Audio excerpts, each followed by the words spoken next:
For today's video guys ay titingnan natin ang isang lending application na kung saan ay kapangalan niya ang isang legit na application guys, and ayon sa kanilang application up to 50,000 pesos po ang ating pwedeng mahiram sa application na ito. So titingnan natin kung goods ba din ang utangan na ito since kapangalan niya ang isang legit na application. Before we go on guys sa application o sa pagre-review, sa mga hindi pa nag-subscribe, mag-subscribe na, i-hit ang bell button para ma-update ka sa upcoming videos and tutorials, and of course mag-comment sa baba para mapabilang kayo sa mga upcoming na pag-giveaways natin.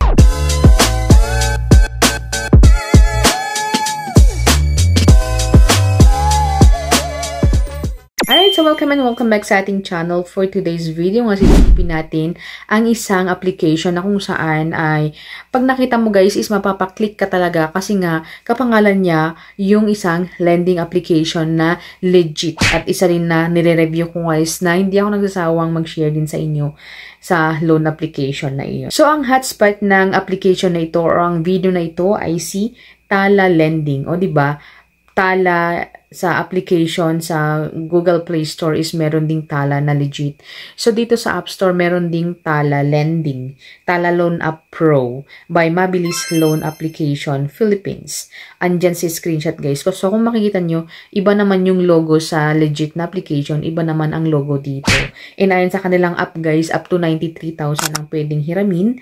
And sabi dito na the loan amount is higher than other platform kasi nga sa kanilang about app is up to 93,000 pesos ang pwedeng hiramin guys.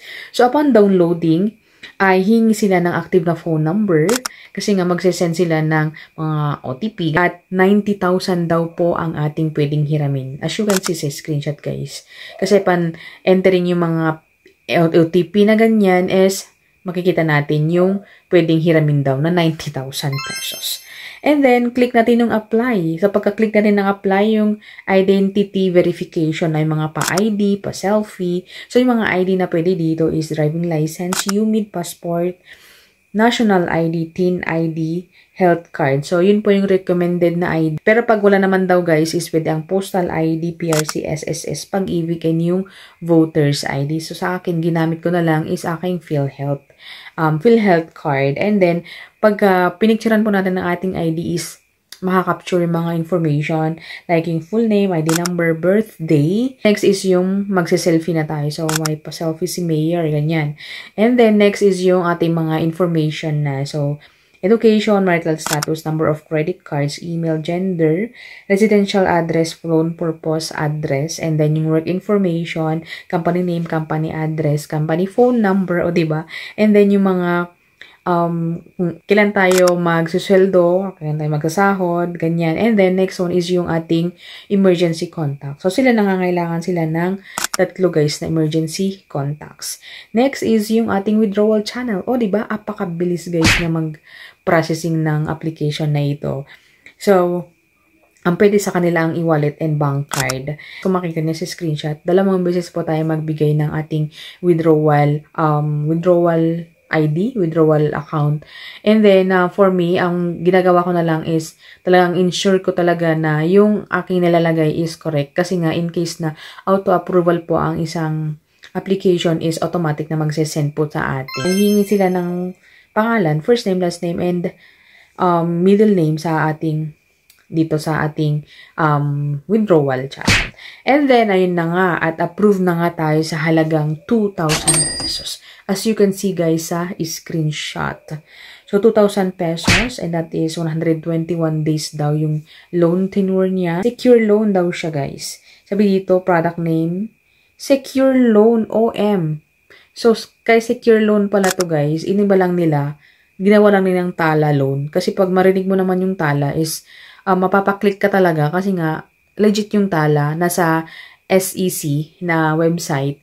Pero dito pala guys is Secure Loan pala ang pangalan niya. Akala ko Secure Loan lang, secure lang natin yung ating jujutangin. Pero talagang Secure Loan pala ang pangalan nito.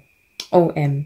So, loan amount 2,000 pesos, interest 0, service fee 800, OM ang laki guys. And amount receivable 1,200. So, halos half of the amount na utangin natin is yun na yung mga fee mga interest fee siguro, or 0% interest pala dito daw. Pero, nakuha naman dun sa fee, yung management fee siguro, yung transaction fee, whatever. So, 800 daw yun, guys. And then, amount received, 1,200.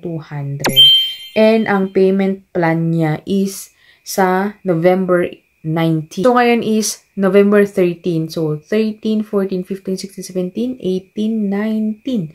7 days siya, guys. Sabi sa taas, guys, di ba? 121. Pero 7 days lang po pala. OM. So, ngayon ay de-divide natin yung 2,000 divided by 7 at magiging 285.7 po ang per day po nito. O, diba? Sabi dun sa pinakaumpisa na 90,000 yung pwedeng hiramin, pero syempre hindi tayo sure, guys, na ganun talaga ang kanilang ipapahiram sa atin. So, as first timer is 2,000 pesos. Pero, sa application na ito, guys, is hindi ko siya mere-recommend sa inyo. Approve agad naman sila, pero halos half of the amount, guys, is mapapasa kanila naman. So, paano natin gagamitin sa mga emergency nating pangangailangan, diba? Ayun, hindi ko siya mai-recommend, guys, talaga. Kung ako sa inyo ay hindi ko talaga ito susubukan, mga kaibigan.